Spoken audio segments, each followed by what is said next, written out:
फिकर की कोनो जरूरत नहीं, जमाई बाबू को कहकर ऊ हरी सिंह बदमाश का ऊ हाल करी के नानी याद दिला दे। रात का तीसरा पैर शुरू हो चुका था, मगर निंदिया रानी साक्षी की आंखों से कोसों दूर थी। साक्षी खुद से शर्माने लगी। दर्पण में देखती तो चेहरा सुर्ख हो जाता। फौजी की वजाहत और दलेरी साक्षी के दिल में घर कर गई। अगर आपने उस चंडाल को कोतवाली मां ना ही बंद कराया तो हम आत्महत्या कर ली। अस्सलाम वालेकुम मेरे अजीज़ों क़ारिब, मेरे अजीज़ों, मैं हूं इफ्तिखार रफ़ी, प्यारे पाकिस्तान के सिटी ऑफ लव लाहौर से, और आज लेकर आया हूं अपने पहले नावल साक्षी की चौथी किस्त। लेकिन इसको शुरू करने से पहले मैं आपसे ज़रूर पूछना चाहूँगा कि आप अपने कमेंट्स में ज़रूर मुझे बताइए कि आपको मेरी ये काविश कैसी लग रही है, और क्या जो मैं पहले किस्त में बता चुका हूँ कि आपका तख़य्युल आपको सोचने पर मजबूर कर देता है। आपकी साक्षी, आपका मंगीशूदर, आपका सोराब खान, आपका गांव, क्या आपको नज़र आना शुरू हो गया? अगर हाँ तो मुझे ज़रूर बताइएगा। आएँ फिर से ज़िंदा करते हैं दास्तान गोई के उस पुराने फ़न को, किस्त नंबर 4। और आपको याद होगा कि साक्षी की गाड़ी ठीक करने के बाद सोराब जो है मंगीशूदर के तांगे पर बैठकर निकल गया था और साक्षी वहीं गाड़ी के पास खड़ी थी। साक्षी मुंह तकती रह गई। सोराब मंगी के तांगे पर सवार होकर ये जा वो जा। साक्षी गुस्से में बुड़बुड़ाती वलायती गाड़ी में आकर बैठी और गाड़ी स्टार्ट करके अपनी हवेली चली गई। हवेली में दाखिल होते ही जोहरी बंसी लाल ने परेशानी से पूछा, अरे बिटिया रानी, कहाँ रह गई थी तू? मेरा तो दिल बैठा जा रहा था। 4 फोन जज्जी और कोतवाली में कर चुका हूँ कि हमार बिटिया रानी अबू तक ना ही पहुँची।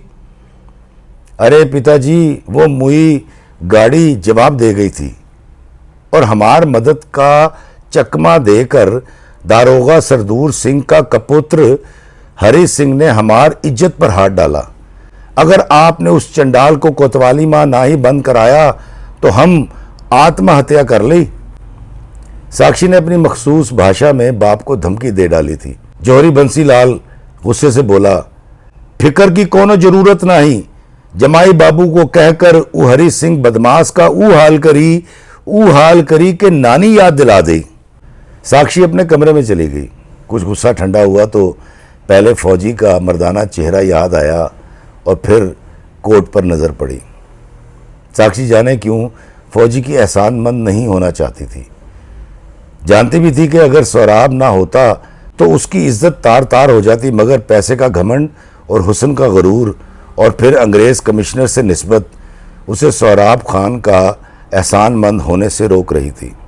अभी सोचों में उलझी हुई थी कि रोती पीटती पद्मा कमरे में दाखिल हुई। हाय हाय भगवान, मुंडी तोड़े हरी सिंह की, मवाली के बदन में कीड़े पड़े। तू ठीक तो है ना साक्षी?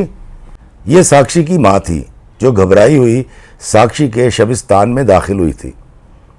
देखो तो कैसे कुत्ते की तरह नोचा है मेरी छुई मुई को।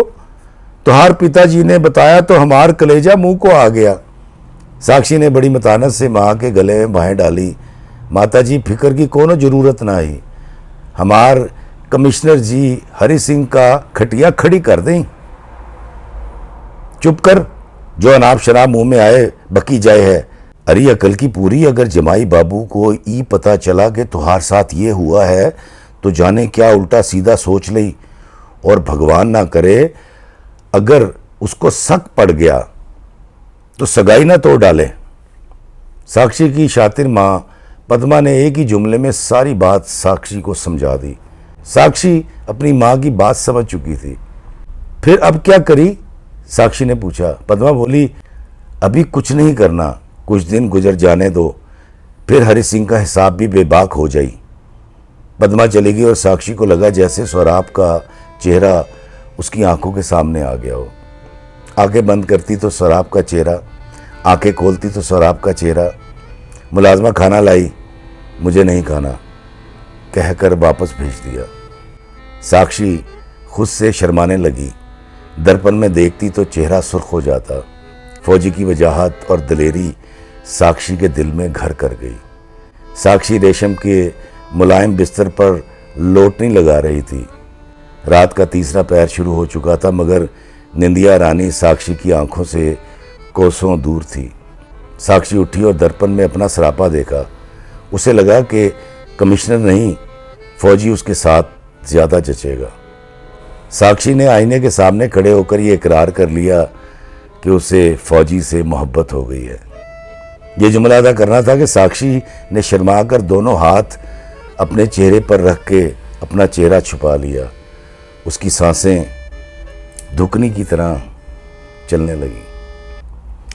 दोस्तों, मुझे ज़रूर बताइएगा कि आपको मेरी चौथी किस्त कैसी लगी।